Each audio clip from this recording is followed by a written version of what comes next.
గత ప్రభుత్వ హయాంలో చేపట్టిన ధరణి ప్రాజెక్టులో చోటు చేసుకున్న అక్రమాల వల్ల సామాన్యులకు తీరని వేదన మిగిలింది. సమస్యల పరిష్కారాన్ని కోరుతూ ప్రజలు చేసుకున్న దరఖాస్తులు కూడా పరిష్కరించలేని దుస్థితి అప్పట్లో ఏర్పడింది. వీటి పరిష్కరణ వేగవంతం చేయడానికి జిల్లా కలెక్టర్లకు మాత్రమే ఉన్న పరిష్కరణ అధికారాన్ని తహసీల్దార్ ఆర్డీఓలకి బదిలీ చేస్తూ మార్గదర్శకాలని విడుదల చేశాం. తెలంగాణ ప్రభుత్వం ఒక చారిత్రాత్మక సంస్కరణగా భూభారతి చట్టాన్ని తీసుకువచ్చింది. ఈ చట్టంలోని నిబంధనలు పారదర్శకంగా, సమగ్రంగా, భూ వివాదాలకు తావు లేకుండా భూ యజమానుల హక్కులు పూర్తిగా పరిరక్షించడానికి రూపొందించబడ్డాయి. డిజిటల్ మ్యాపింగ్ వ్యవస్థ, ఆధునిక సాంకేతికను ఉపయోగించడం ద్వారా భూభారతి లావాదేవీల్ని సులభతరం చేసి సక్రమమైన భూ రికార్డు వ్యవస్థను ఏర్పరచడానికి దోహదం చేస్తుంది. భూ పరిపాలనను మరింత బలోపేతం చేయడానికి 10,954 గ్రామ స్థాయి అధికారుల పోస్టుల్ని మంజూరు చేశాం. దీనితో క్షేత్రస్థాయిలో రెవెన్యూ అధికారుల పాత్రని పునరుద్ధరించి భూ సమస్యలను వేగంగా పరిష్కరించే సమర్థవంతమైన పాలనా వ్యవస్థని తెస్తున్నాం. గ్రామీణ అభివృద్ధిలో భాగంగా 781 కోట్ల వ్యయంతో 26,055 సాంప్రదాయ నీటి వనరుల్ని పునరుద్ధరించాం. 926 కోట్ల రూపాయల వ్యయంతో 82,286 గ్రామీణ రోడ్లని నిర్మించాం. 275 కోట్ల వ్యయంతో 51,216 పిల్ల కాలువలు మరియు ఇతర కాలువల పూడికతీత పనుల్ని పూర్తి చేశాం. 244 కోట్ల రూపాయలతో 63,854 భూమి అభివృద్ధి పనుల్ని చేపట్టాం. అలాగే 16,310 జల పరిరక్షణ పనులకి 155 కోట్ల రూపాయలు ఖర్చు చేయటం జరిగింది.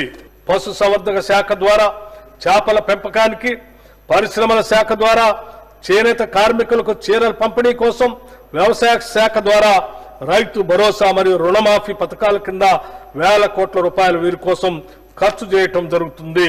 మన రాష్ట్రానికి రావాల్సిన నీటి వాటా సాధించుకోవటానికి బ్రజేష్ కుమార్ ట్రిబ్యునల్ ముందు సహేతుకమైన మరియు గణాంకాలతో కూడిన బలమైన వాదనలు వినిపించాం.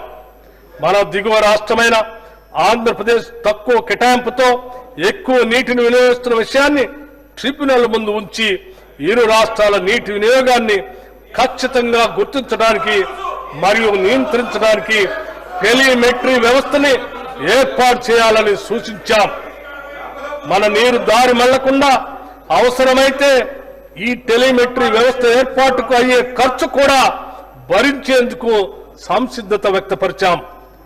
రాష్ట్రంలోని పెండింగ్ ప్రాజెక్టులన్నింటినీ పూర్తి చేసేందుకు ప్రణాళికలు రూపొందించుకొని ప్రాధాన్యత క్రమంలో ఏబీ కేటగిరీలుగా విభజించాం.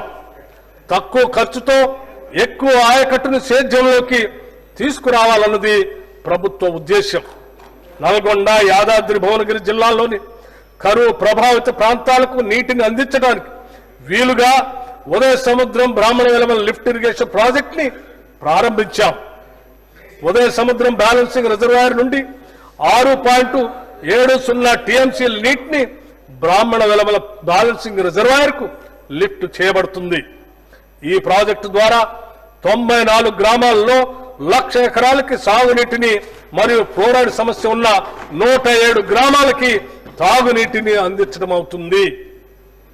శ్రీ ఎస్ జయపాలరెడ్డి పాలమూరు రంగారెడ్డి ఎత్తిపోతల పథకంలో భాగంగా కేపీ లక్ష్మీదేవిపల్లి రిజర్వాయర్ నిర్మాణాన్ని కూడా ప్రభుత్వం చేపడుతుంది.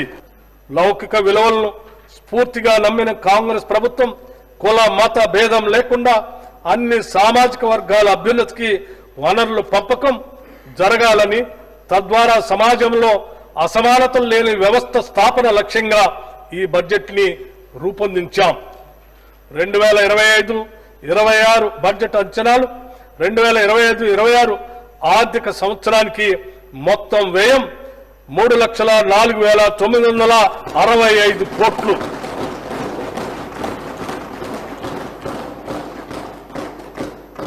రెవెన్యూ వ్యయం 2,26,982 కోట్లు. మూలధన వ్యయం 36,504 కోట్లుగా ప్రతిపాదిస్తున్నాను. 2025-26 సంవత్సరపు బడ్జెట్ ప్రతిపాదనలను పరిశీలన, చర్చ మరియు ఆమోదం కోసం ఈ సభకు సమర్పిస్తున్నాను. తెలంగాణను ప్రగతి బాటలో నడిపేందుకు మీ అందరి మద్దతును హృదయపూర్వకంగా ఆశిస్తున్నాను.